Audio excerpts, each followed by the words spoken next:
This is Jared Rand, and welcome to the Global Guided Meditation Call for Wednesday, April 6th, 2022, left at 3 p.m. Eastern. We'll be having a Time for Change call tonight at 9 p.m. Eastern. When we come to the conclusion, all of us, that we are more brilliant than the brightest star and more breathtaking than the deepest galaxy. It's kind of like saying, take off that old lampshade you've been hiding under and let your light shine today. This world is ready to receive each of our radiant essence, and life is much more fun for everyone when we do let it shine. And we're talking about the God within each of us. There's a lot of spiritual benefits of exercise. Now, the majority on this planet just don't do that. They don't engage in any form of exercise. From pain comes strength. From the negative comes the positive. Relish in this strength and nurture it. It will take you through the great fire and pull you up to the higher path, Babaji. One of the most fundamental aspects of manifesting the life of our dreams is having an unlimited source of energy at our disposal. This means that our body is operating physically, emotionally, and mentally every day at its peak. To reach the top of any summit in life, in this life, one must choose to train for it. If we aren't prepared, we will struggle all the way there and back. I find that the physical exercise, which I've been doing since I was 14, I believe, 14, 12, 14, one of the most fundamental aspects is physical exercise. And it is an essential key to tapping into our hidden spiritual resources. Interestingly, it can become a catalyst for opening up to the most spiritually enlightening journeys we've ever encountered. When we are following an exercise routine, at least 6 days a week, a shift happens in our brain where we find a deeper devotion to ourselves and our life's mission. When we are pushing our bodies to the point of exertion, sweating at our brow, heart pounding, breath pumping, we are forced to empty out all of our mental and emotional neurosis. In this emptiness, we open our being up to finding connection with the divine within us and all around us. The divine connection is already always here now. It's just that the mind was always in the way of the heart experiencing it. Through intense physical effort, we don't have to seek out this connection. It simply seems to find us.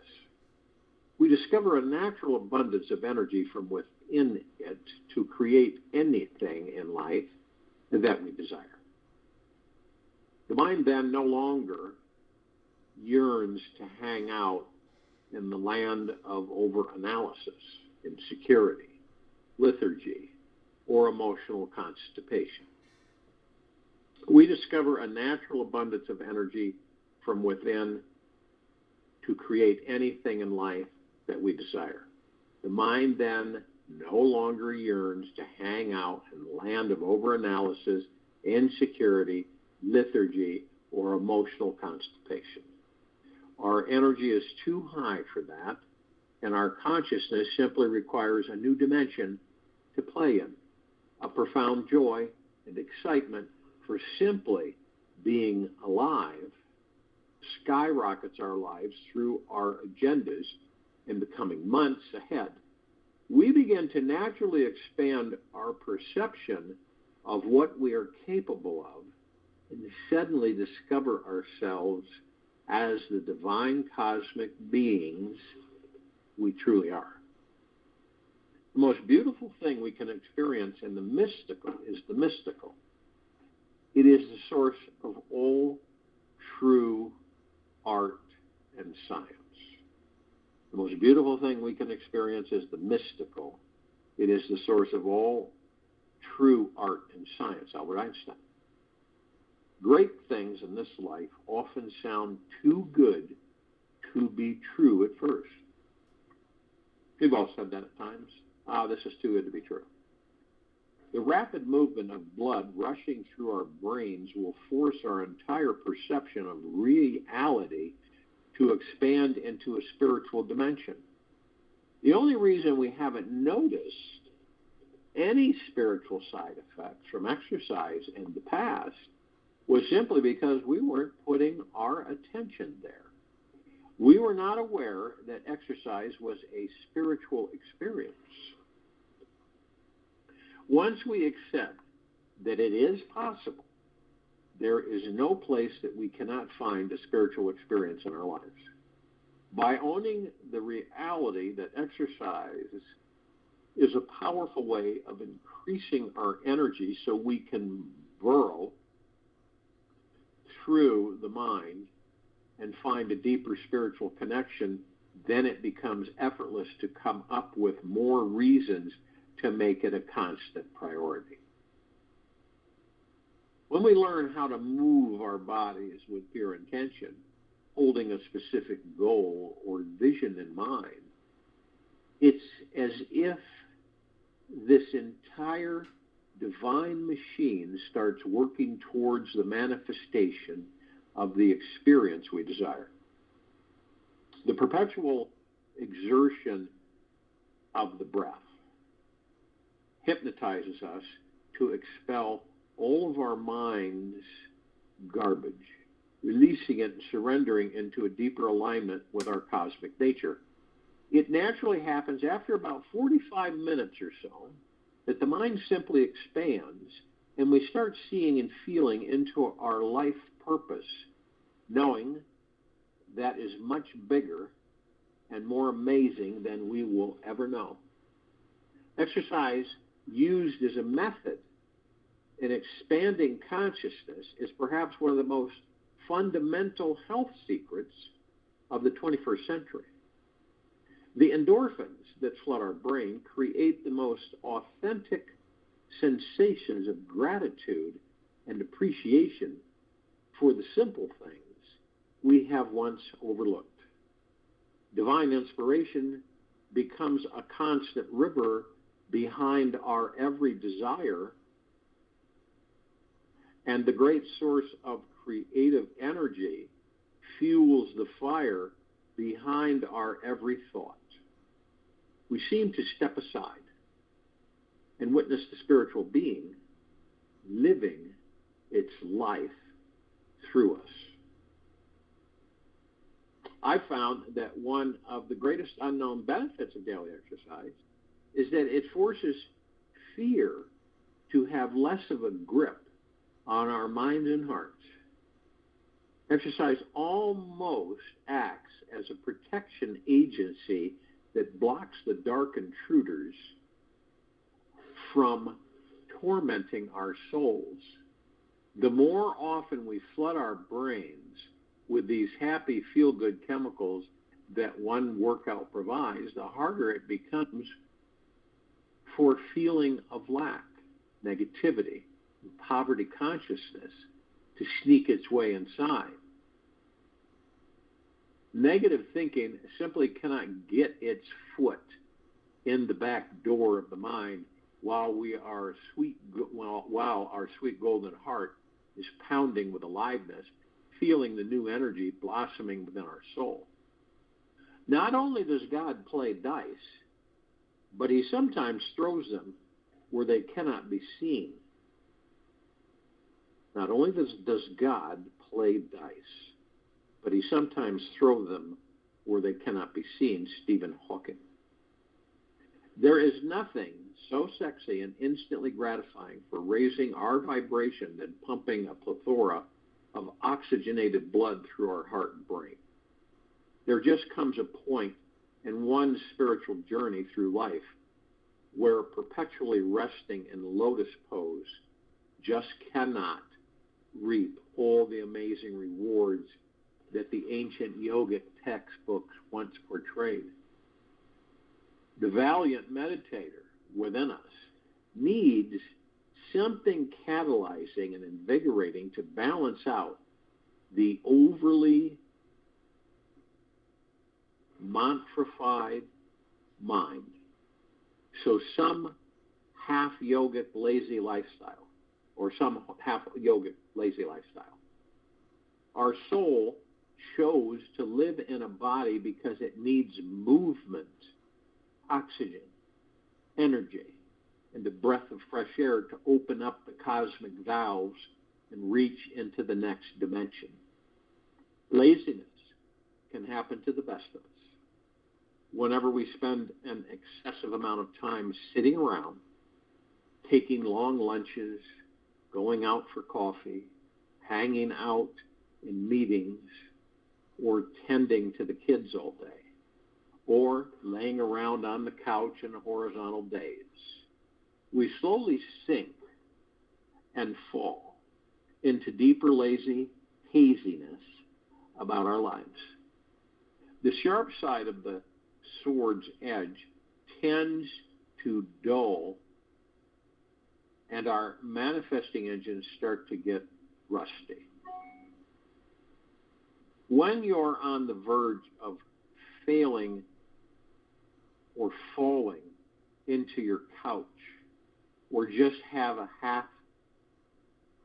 cheek tucked in, you will want to wake yourself up by answering the following heart-opening questions. No matter how hard it may be to answer these questions, don't give up. Sit with these questions until an authentic answer arises within you. Wait until something inside you knows what the answer is for you. So are you ready? Answer each one that I speak, and we'll go through them and see if you can answer them. What truly motivates you in this life? What truly motivates you in this life? What could you do to make your heart sing louder than anything? What could you do to make your heart sing louder than anything?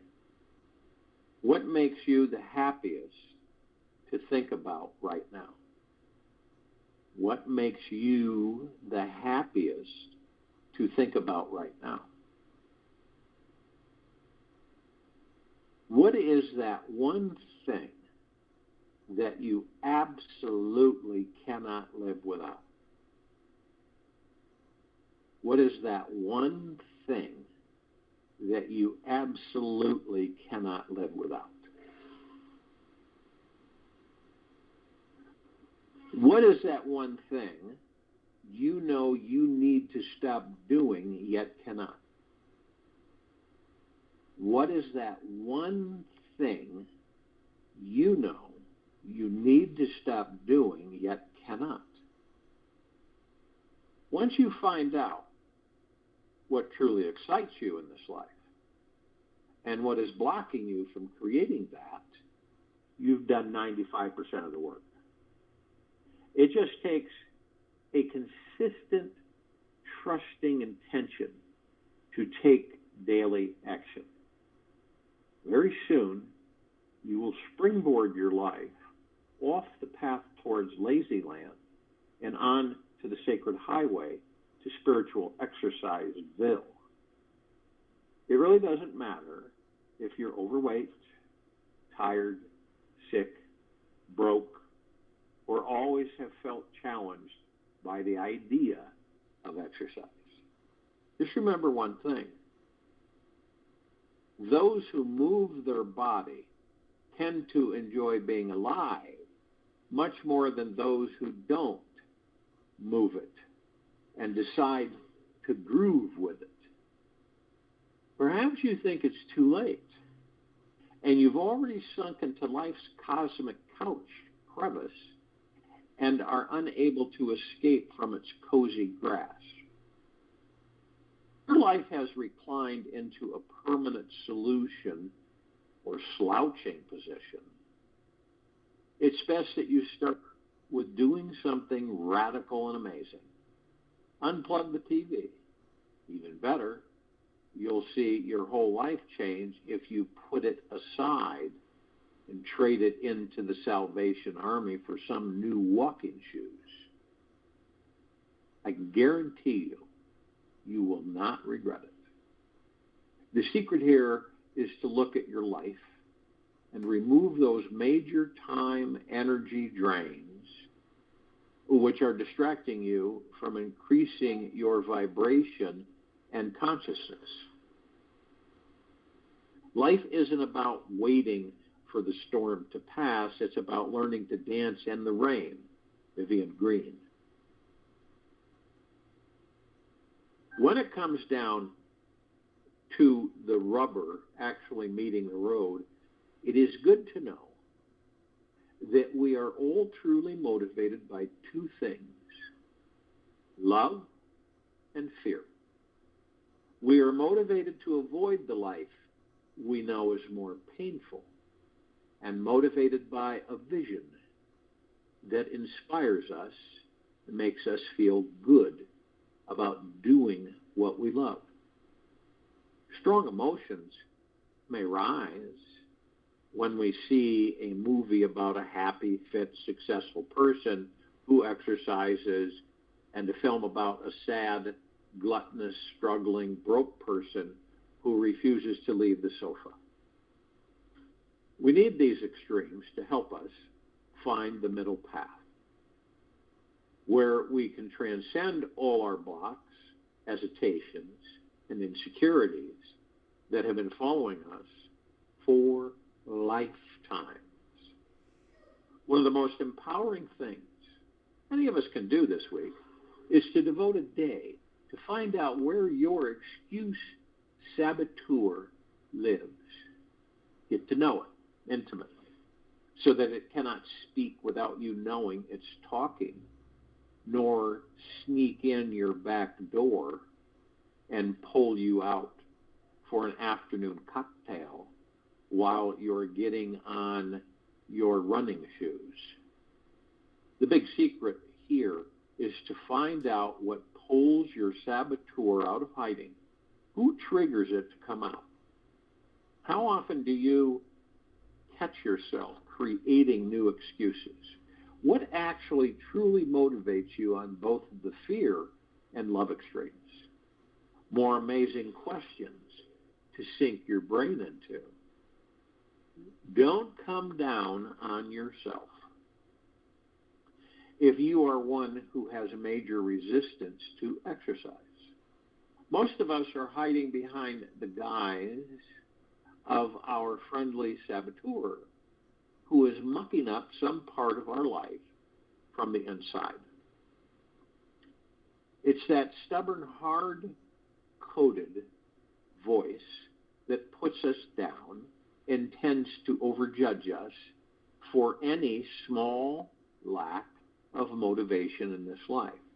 It comes up with wonderful excuses for us to become even more lazy and can still make us believe we've discovered our soul's higher calling. If this sounds like you, I have a really neat little trick you can play on your saboteur to flip its grip on you today upside down. To trick your saboteur into enjoying the ease and power of daily exercise, find out what its favorite treat is.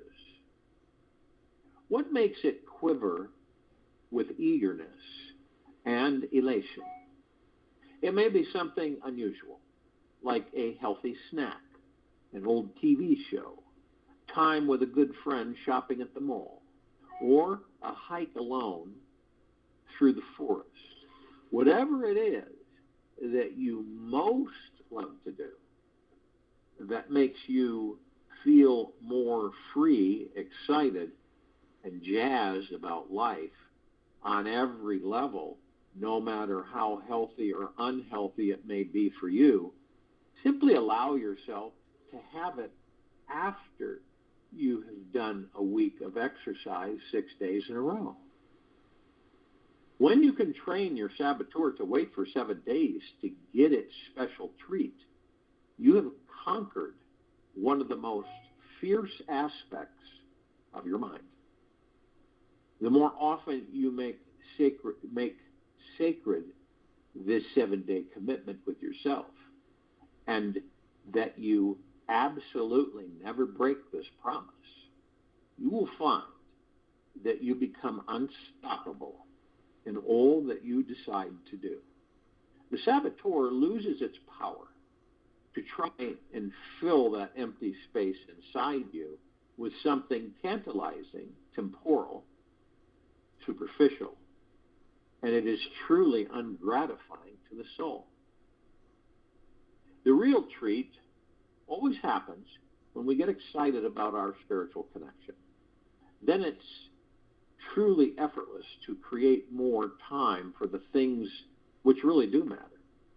It becomes easy to let go of our attachment to our addictions of the physical world, which makes our hearts go pitter-patter. A new type of energy of equal expansion and excitement must find its way in to fill that gap. Only one moment of understanding is needed. That is all.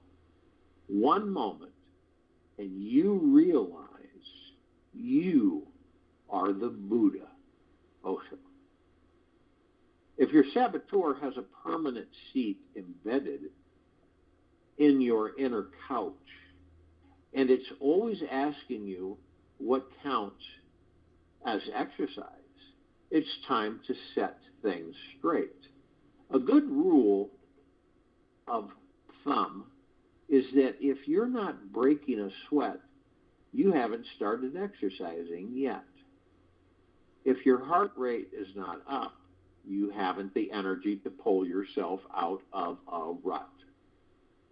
If you are breaking a sweat, you're about to get your energetic needs met.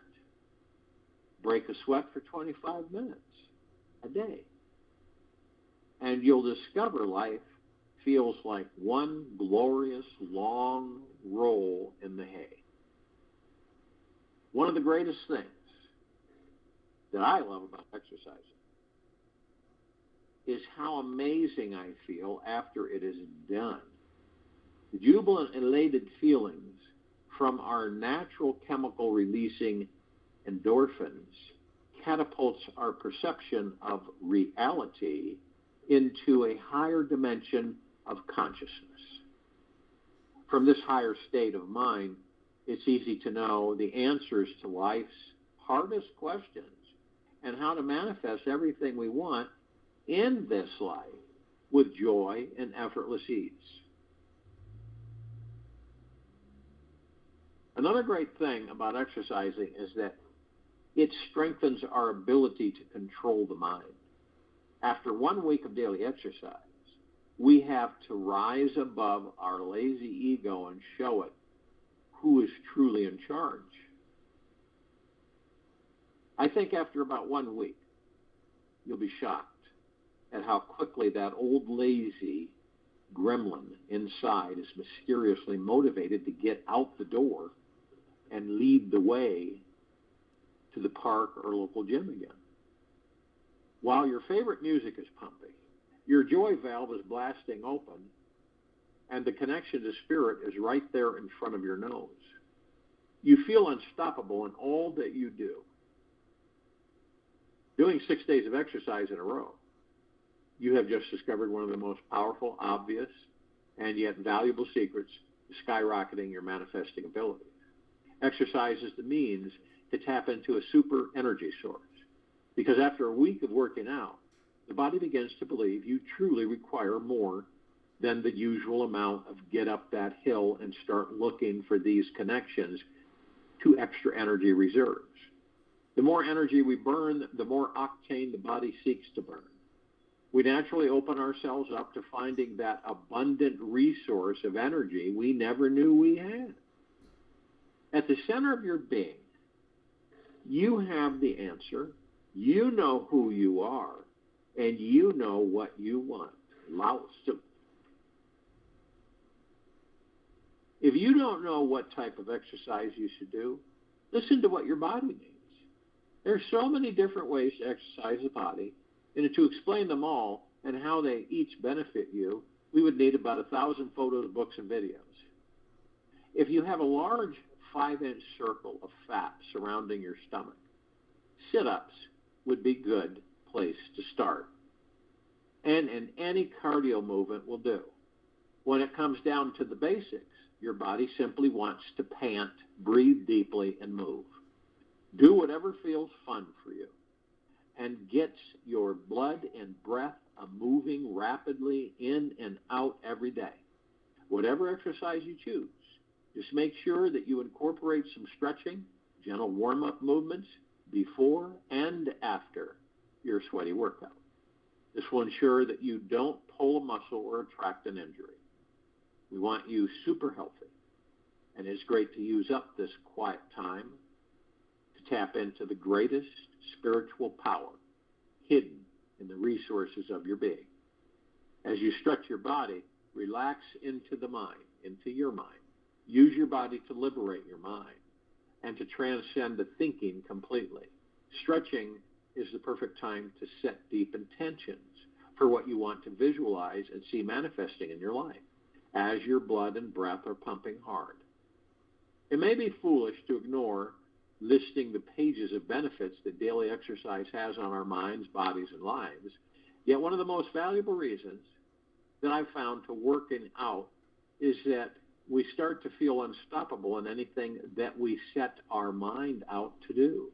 It really doesn't matter. Whatever we desire in our relationships, finances, job, health, and love, life, we can achieve.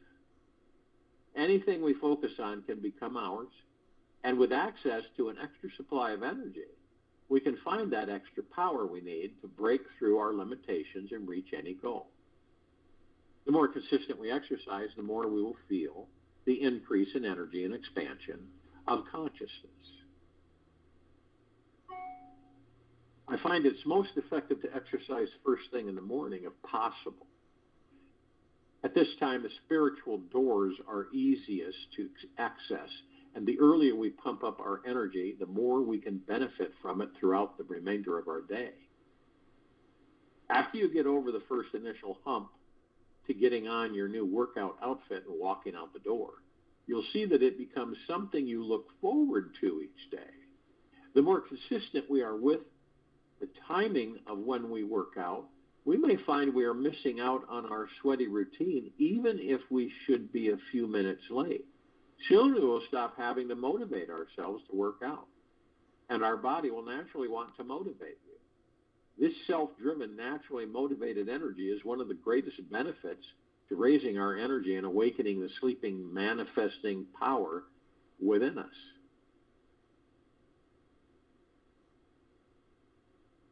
Matter is energy. Energy is light. We are all light beings. Albert Einstein. You can compare a life with exercise. It's like sailing the ocean on a larger sailboat. And a life without exercise is setting sail on a smaller boat. So you compare a life with exercise, it is like sailing the ocean on a larger sailboat. And a life without exercise is setting sail on a smaller boat. The bigger boat has more power, many more luxuries, taller sails, bigger rudder, stronger mast, more work to be done on deck, a deeper keel to keep you on track, an all-around sturdier boat for the big journey to reach the land of enlightenment. The smaller boat will most likely get sucked back into the harbor and nestle in the sand if the waves are too big. To step into the deck of this bigger boat, we simply need to choose a bigger life. We won't really need a massive boat if we plan to sail across the local pond. Yet we will need a warrior-like ship that is flexible, resilient, and strong if we want to do a world tour around the ocean of the consciousness and see the peak of Mount Everest. We cannot expect to have a good time on some petty little sailboat that cannot make it halfway across the Pacific. As we realize the amazing purpose of our lives, we become even more devoted to the ship that will carry us there. Then we are easily willing to do the hard work that makes each minute of the journey worth it along the way. My last special secret for you on your journey through life this week is this. Learn how to use your mind to dive deeper into your spiritual journey. The best advice I can give you is to exercise until you cannot stand up. Then sit very still as long as you can in one position. Resting deeply after you've done your workout is the best way to practice relieving the mind from the clutter it's caught in. To truly empty out all the mind's chaos takes too much effort. It's much easier to feel the natural purity of thought through a need for deep stillness. In your deepest still point, a sudden surge of energy will pour through your being on every level. When this occurs, bathe in this energy. Know that it is infinite and allow it to guide you spiritually to the next level. Now, on any exercise, if you haven't exercised for a long time, start out slowly. Take a brisk walk, maybe down to the stop sign at the end of your neighborhood and back. Okay? Easily move the body in. And then set a pace for yourself or a goal. Maybe you'll go beyond the stop sign up to the main road. Maybe that will take you a week to do that. Who knows? But it's engaging as soon as possible.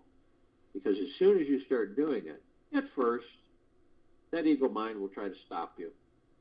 Say, you don't need to do this. It's a waste of time. You could be doing so many other things like sitting on the couch watching TV, eating, or just sitting. But believe you me, it is mind-bending when you finally get into an exercise habit. My mother got into exercising when she was in her 70s, and it added over 20 years of life to her. Fact, absolute fact. And she did it every day on her living room floor. She did it when she was 80. She did it when she was 85. So it doesn't matter the age. What matters is the consternation and commitment to do so. So if you will, go to the place where you're not going to be interrupted. I'm sure we all are. And the very first thing that we care to do, relax these bodies. We relax the body by the breath. Easy in through the nose, easy out through the mouth. The breath is absolutely paramount, omnipotently powerful, and positive, divine energy. Because we, the gods, enter these bodies and we power them up. The lungs start to activate, start to create oxygen, bring it in, sustain the body, so that you and I, the gods that we are, can experience these physical forms that we're in. So what does that do? It relaxes the body. The body lets go.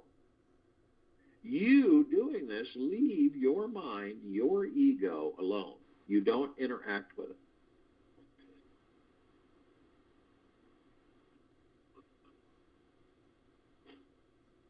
And the mind chatter It's gone. We all have that. You know, that noise, the thoughts and everything banging around 24/7. That's gone. What about the worry, stress, fear, and anxiety? Gone. All of it's gone. When we do this, we choose to do it. And we just focus on the breath, and the breath is the now. That's all we focus on. We listen to the breath. We listen to the lungs, feel the lungs take in the breath, feel the lungs expel the breath.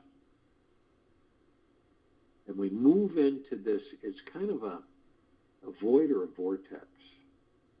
It's completely silent. You picture yourself out in the sacredness of space. You need no, and there's a bubble of oxygen around you.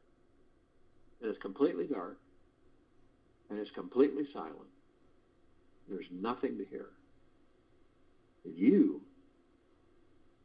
are totally in the now. We have a habit because of the ego mind.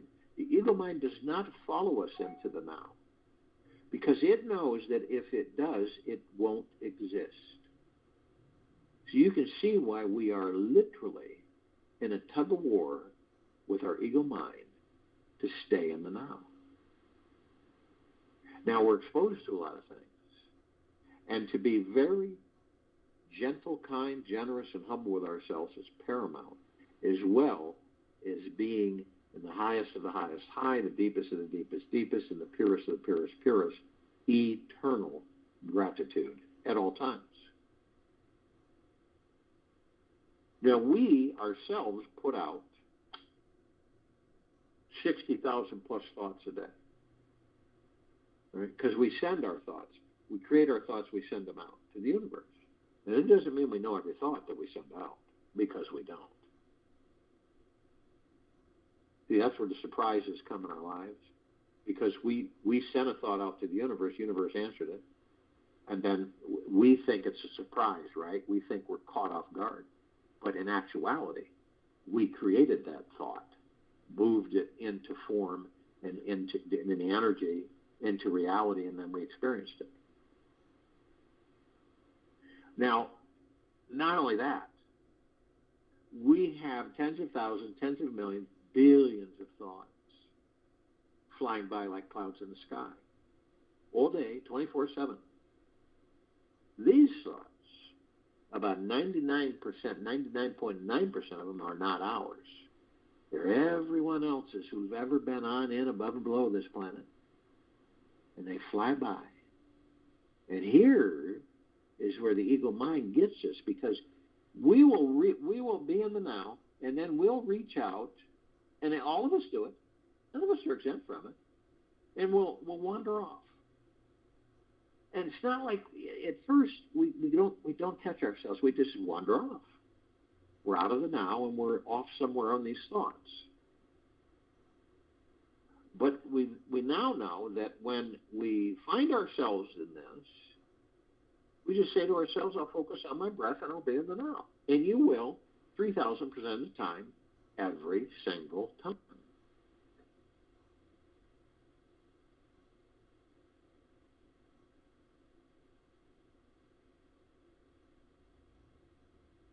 Now, picture yourself,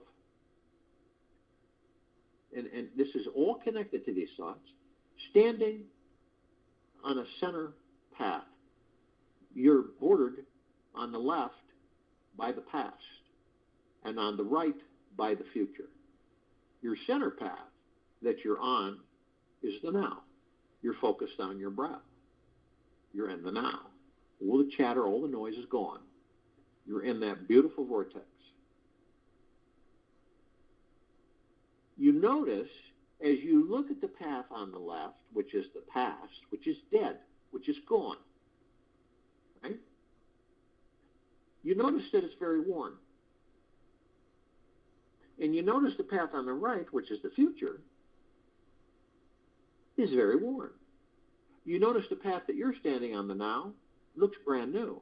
And you notice what these paths look like. They each have trees that may have formed a canopy over them. And the trees are golden, shimmering, the bark, the leaves, the branches, everything. The path itself is this brilliantly bright emerald green flaming grass. It appears to be grass. Now, all of us reminisce. We go in the past. We do. And sometimes we don't even realize we do. Could be a thought. Could be a song. Could be a conversation. Could be a place. Or it could just be out of nowhere. So we'll go into our library, which is our subconscious mind, which copies everything the ego mind does, copies everything, all of our past lives, everything is in that library. So we'll go in that library. This is why, we master the ego mind and the subconscious mind, because at times we need to clean it out so we have room to put new things in it. So we go in there and there's shelves. It's huge. It's massive. It goes on and on and on. It's not a little tiny room. So we go to one of the shelves and we get some movies and pictures and books. And we sit in the easy chair and then we watch the movie, look at some of the pictures, and read some of the books. And we have fun, because it is fun. We reminisce on things that we did that were fun and good. Could have been 50 years, doesn't matter. 50 years ago, 60 years ago, 80 years ago. But we enjoy it. And it's part of this life. And we'll visit it to remind us things. We will visit it to remind us of things.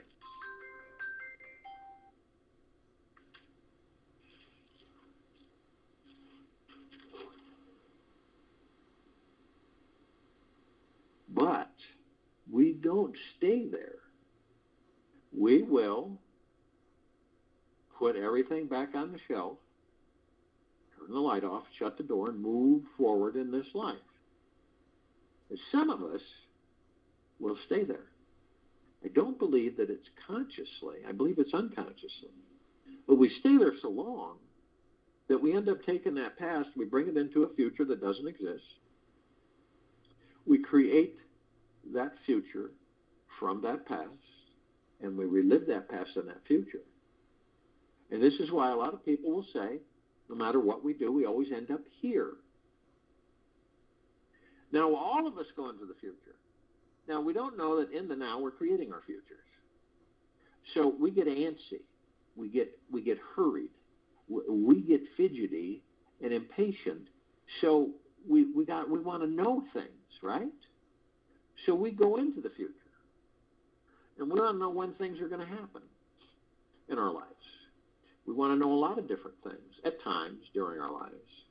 And we want answers immediately. We want to have somebody or something answer us and tell us what's going to happen with our lives. We'll ask astrologers. We will ask psychics. We'll ask all kinds of people, tarot readers.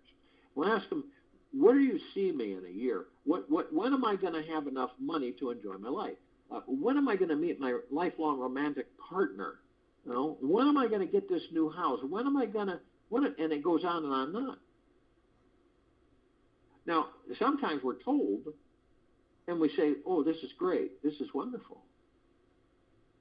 And then we count on it, right? And it doesn't happen. And then we suffer because we're disappointed. We get upset about it because it didn't happen, because we were attached to the outcome of it. And what did we have? Expectations.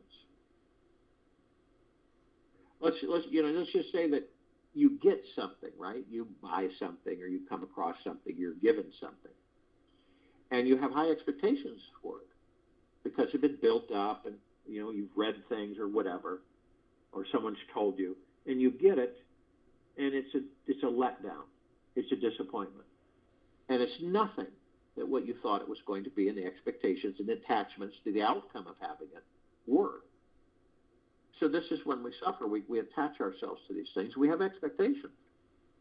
You ever have a conversation with yourself or others that say, well, I was expecting a lot more than this.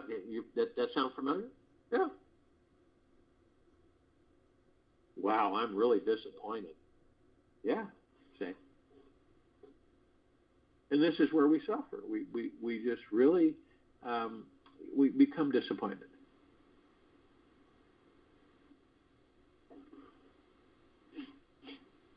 So we practice to stay in the now, to focus on our breath. I'm not saying it's easy at first, because very few of us can stay in the now for any length of period of time, because that darn ego mind is pulling us all the time, either into the past or the future, or both. And when we start to realize that everything happens in the now, everything. Now, being in the now, you couldn't answer a question posed to you. You wouldn't be able to answer it. Someone said to you, "Hey, Frank, or Alice, where do you think you're going to be 5 years from now?" You won't know the answer, because you're in the now, right? And so all that stuff that we get ourselves involved with about the future, and you answer that, well, I want to see myself, right? And that creates expectations, and that creates attachments to the outcome of what you just said. In 5 years, I want to be Now, creating in the now affords you a spectacular future. The key is staying in the now. That's the challenge for all of us. Staying in the now. Because the ego mind will say, "You're crazy. You've got to have to be able to project your life, and you've got to know where you're going to be a week from now, a day from now, an hour from now."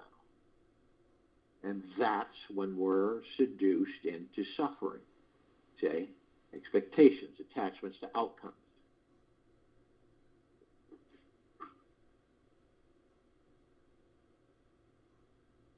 Now, you can look in your body. You're not the body. You're not the character. You're not the personality. You're not your status in this life. You're not your belongings. You're the God within that body. So when you look in the body, and the body's relaxed, because the body is a massive magnetic sponge, but when you leave the ego mind alone, the subconscious mind, that sponge just kind of goes limp. And you can feel it. And you drop into your heart center, your heart mind. And all that stuff that we normally deal with when we're in the future or the past, gone. It's gone. It doesn't exist. It can't, Jay. It can't. And you still the ego mind and the subconscious mind. And this is how we end up mastering them. It's the only way to stay in the now. Now, you look in the body and you see, as the body's relaxed, and you see these 7 lights. And they're all really deep, vibrant colors, 7 different colors from the tailbone to the top of the head. Okay? But what are they? They're etheric spiritual energy. And we, the gods that we are etheric spiritual energy. Omnipotently powerful. Now, these on this planet are called chakras. Okay? And chakra, the definition of chakra is wheel. These are wheels of light. They're attached to everything in that body you're in. I mean, they're attached to your emotions, your personality, your character, your organs, your blood flow, right down to the atoms that make the body up, all the way down to the quantum quark.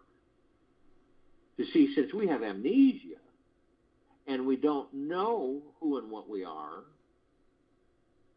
then how are we able to figure out that we are so powerful that we have the power of healing these bodies in an instant? This is part of the journey within. Most don't make the journey within. Most can be 10,000 lifetimes and still not discover the journey within. Isn't that wild? Now, since the gods that we are endless as far as being immortal and eternal, so, 10,000, 20,000, 30,000 lifetimes, who knows? Who knows? Who knows?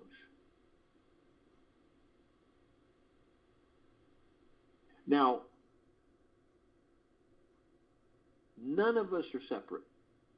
The bodies give us the illusion of separation, but that's all it is, an illusion.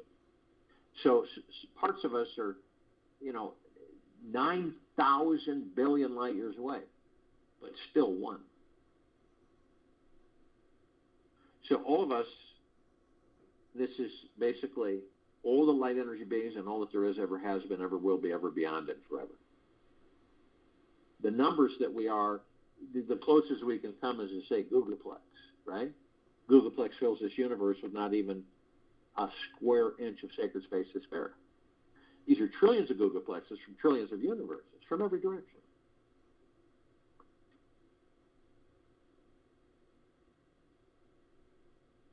And this is the archangels, the cherubim, the seraphim, the archetypes. This is the ascended masters: Kuan Yin, Maitreya, Buddha, Lakshmi, Ganesh, Gaia, Saint Germain, Christ, El Morya, Abundantia, Pel, Thoth, Yahweh, Yeshua. This is all the inhabitants of inner earth, hollow earth, Agartha, and beneath earth. This is all of our loved ones who have ascended out of body in this lifetime and all lifetimes that we've inhabited. This is all the off-worlders, galactics, and celestials. Now, the light energy beings, we see with the eyes that we have with these bodies, we only see 1% of what is. So all of these light energy beings that are in different light spectrums than we are, red, infrared, violet, ultraviolet, blue, super blue, green, so on. So, but they come in shapes, colors, sizes, forms, and configurations. We just don't see them.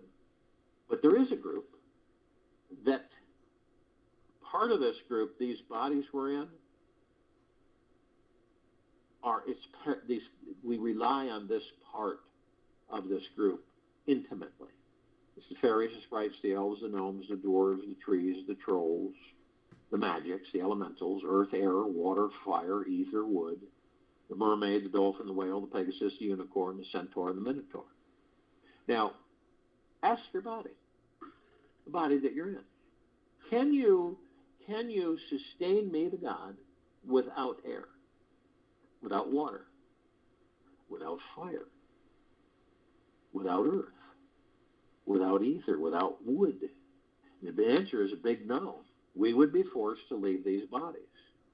And people say, well, I thought the God powers the body. We do power the body, right? We give the body life. We're the God, we give life. We are the life. But earthly, right? The body needs elements to assist with its sustaining itself so that it can literally sustain us. That's like everything. Do you think the tree without the God in it would exist? No, it wouldn't. Everything's interdependent.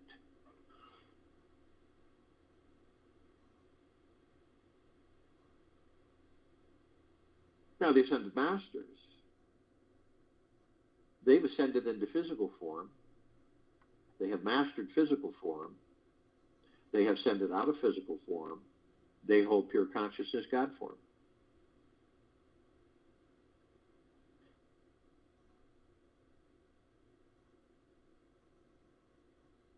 We have ascended into physical form. We are in the process of mastering physical form. We are creating our experiences to perfect our creation.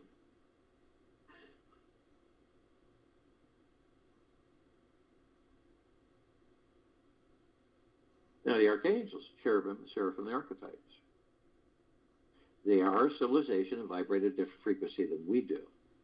The gods within their bodies are no different than the gods within our bodies. We don't see them like we see each other in groups walking around. But we do interact with them a lot more than we realize. It's just that we're caught off guard, and it's not what we're expecting. We're not expecting anything. It just happens. It could be a random conversation with a stranger for 5 minutes. It could be someone appearing out of nowhere to help you with something, right? Or it could be someone that you know that comes through and you feel better that they're there. because you've experienced some disruption in your life. Okay? Someone that comes by and gives you a hug. There's a lot of different avenues. Amongst all their messages, there is one that's very much paramount, and they've been literally trying to get this message to us through thousands of lifetimes.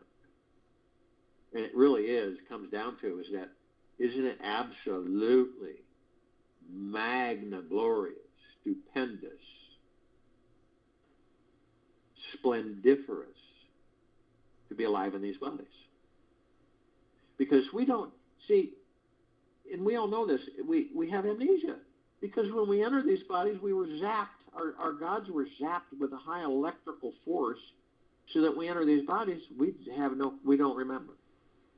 We have residual up until about the age of 6 or 7, but then it's completely gone. So we don't know, see, that we're a god in the body. We don't know. And so we spend lifetime after lifetime trying to figure it out. And eventually, maybe this lifetime, many will figure out who and what they are. It's a possibility. As we travel through this photon energy field, which is a light field, for the next 2,000 years, we may, which will be phenomenal.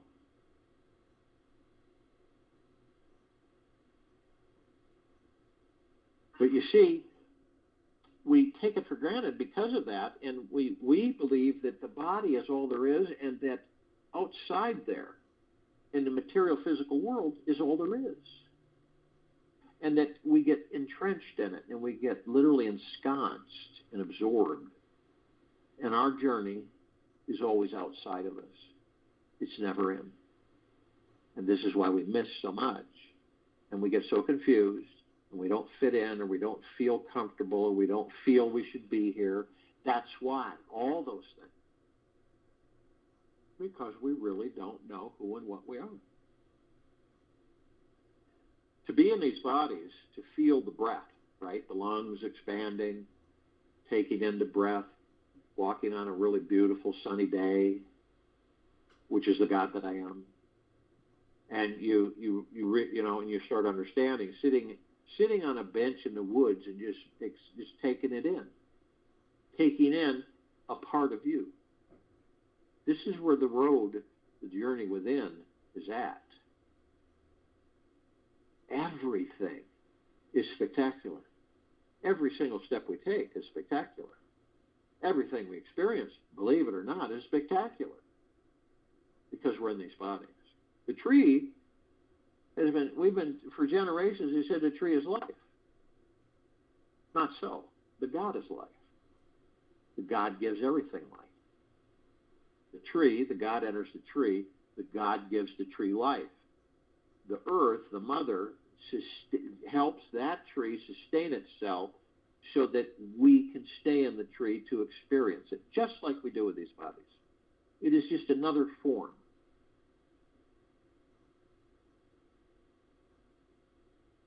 So we're all gathered for the total liberation of this planet.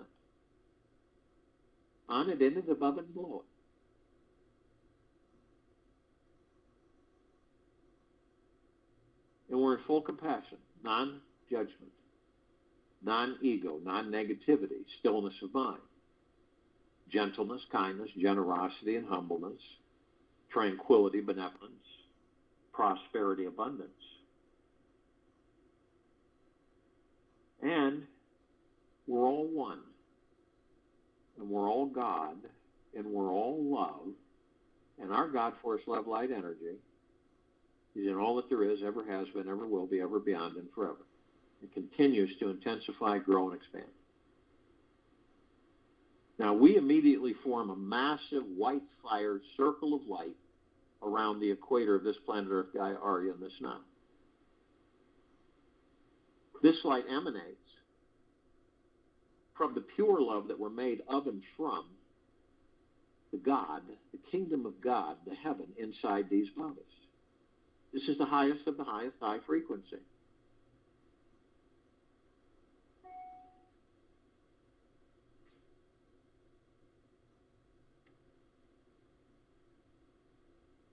And we're saturating, permeating, and flooding this planet head to toe, inside and out, all life, the highest supreme value in the universe.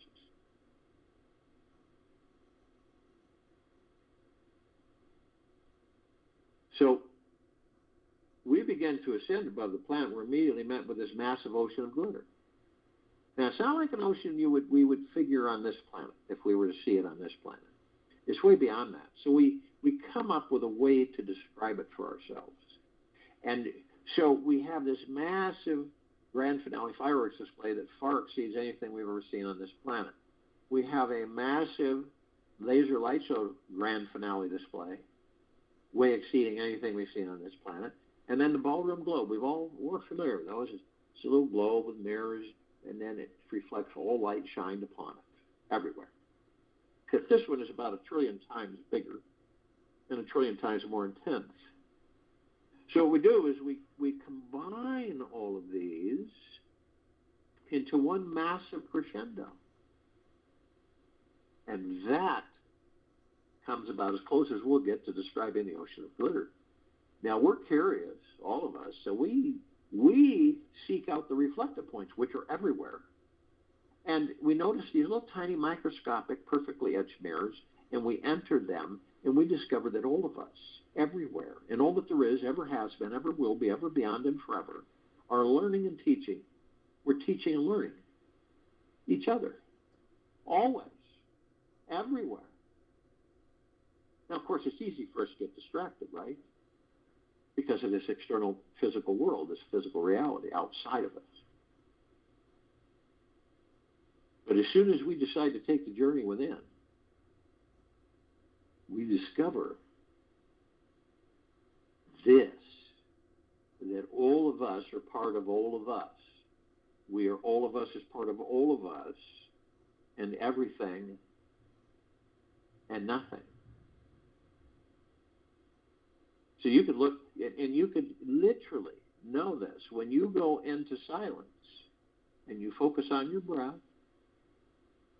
and you go into that vortex and you look at something and you say to yourself, I wonder what it would be like to be that rock, that tree, that bush, that dog, that cat, that moose, that bear, that bird flying over me. And guess what? For a brief moment, you will know what it's like to be that which you are asking what it would be like to be.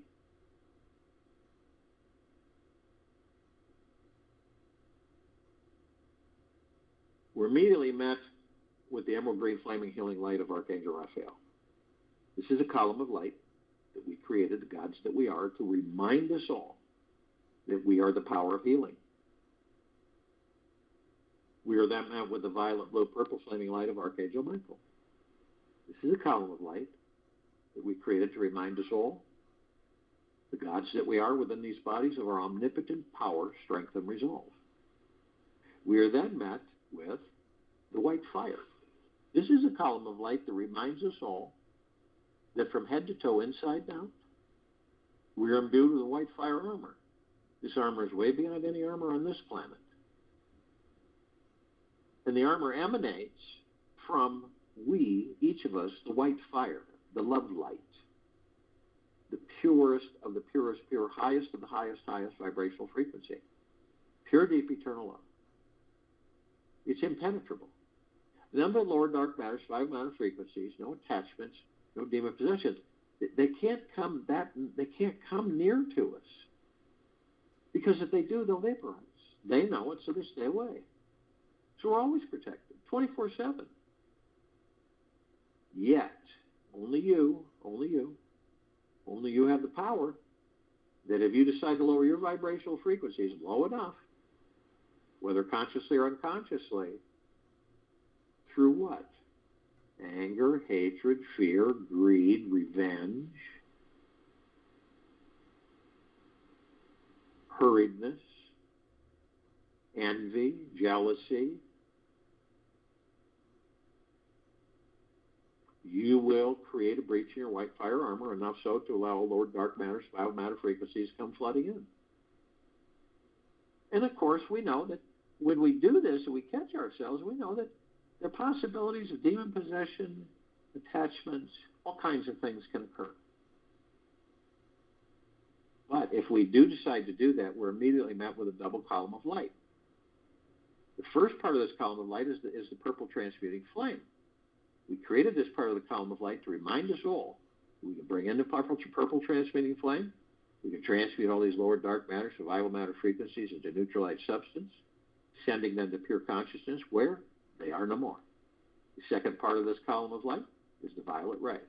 We created this part of the column of light to remind us all that we can bring in the violet ray right behind the purple transmuting flame. We can literally cleanse and purify the area where these lower dark matter, survival matter frequencies were, sealing the breach in our white fire armor and restoring our vibrational harmony to the highest of the highest high, deepest of the deepest deepest, purest of the purest purest, eternal love, gratitude, and peace. We are then met with the golden white pink light. This is a column of light that we created to remind all of us, the gods that we are within these bodies, that we are the sun, the sunlight. We are the rain and the rainbows. We are the sunsets and the sunrises. We are the oceans, the rivers, the lakes, the streams. We are the trees and the forests, the skies and the clouds, the animals, the earth. We're everything. Everything is us. It's always been that way. Always will be. Ever, beyond, and forever. So the next time you see any of this, ocean front, mountain view, starlit night sky, rainbow, we're convinced that we are separate, right? And that's the illusion that really tricks us, because we normally would look at a horizon, a sunset or sunrise, an ocean front or mountain view, or in starlit sky, and we'll say that that's beautiful. And it is. But it's you. Each and every one of us, the gods we are within these bodies, that is the God that I am. And we make this statement to ourselves through our heart minds, not the ego mind, not the head. Because it's the truth. And that is the reality. That is not the illusion. The separation is the illusion. We continue to ascend above the planet. Some of us decide to step outside our physical form and hover effortlessly above it if we're carrying physical form. The reason we do this is because it is absolutely fun, and we can.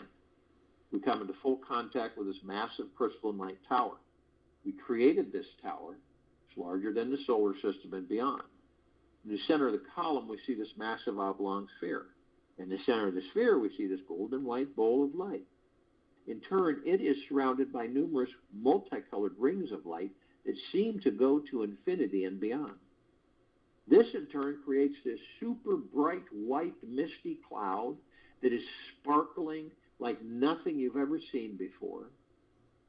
And it's absorbed through our heart minds, and it is like a warm embrace that never ends.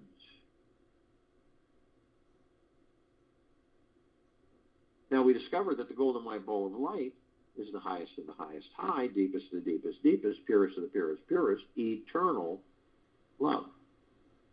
Then comes well-being, gratitude, gentleness, kindness, generosity, and humbleness, bliss, joy, peace, tranquility, benevolence, massive prosperity, and massive abundance. And we discover that all of this is a reflection of the gods that each and every one of us are in these bodies.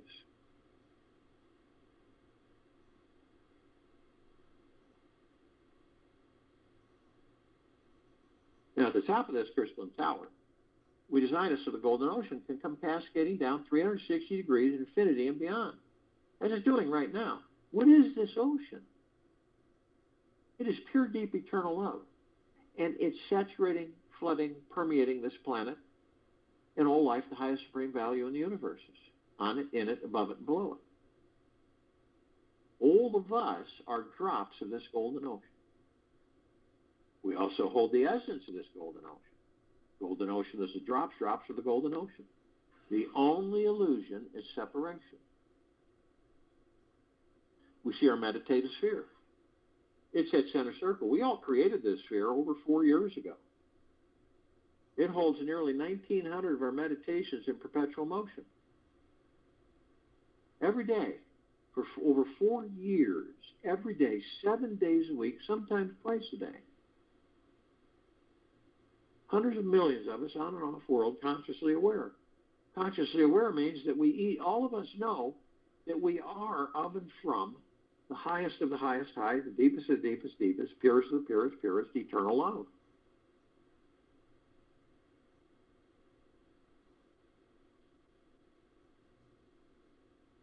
And we add to it every day.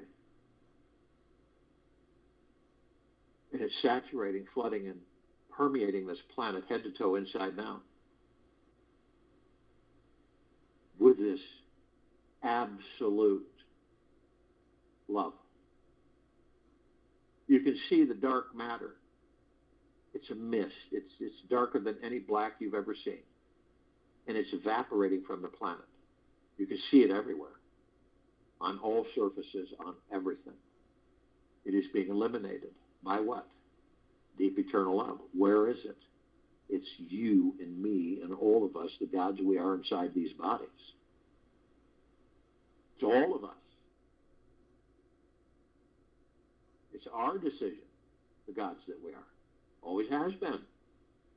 Cleanse and purify this planet, bring it into higher vibrational frequency, so that we finally have created a God planet paradise that we can have fun on, in, above, and below.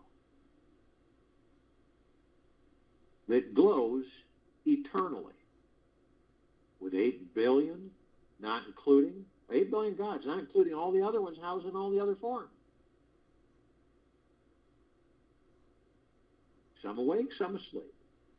Deeply love both of those parts of us. You can tap into any of this at any time, in silence. The conscious energy source flows into each new moment so quickly that you cannot catch it or escape from it. You are it. And it is showing you that you are an amazing being who is connected to everything in the most extraordinary ways. I'll join you in the meditation and return to close us out.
Take an easy breath in through the nose.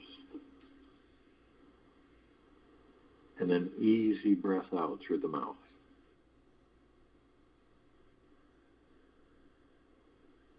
Be still. Begin your journey today by breathing consciously with each inhale and exhale.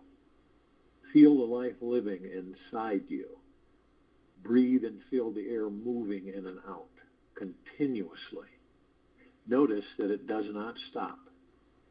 Breathe consciously for a few minutes or until you feel something open and expand inside you. Notice what is your experience of this life. Take this with you for the rest of the day, into the evening and the following morning. And we'll return here tonight at 9 p.m. Eastern for our Time for Change call. And tomorrow, Thursday, April 7th, 2022, 3 p.m. Eastern, continue our global guided meditation call.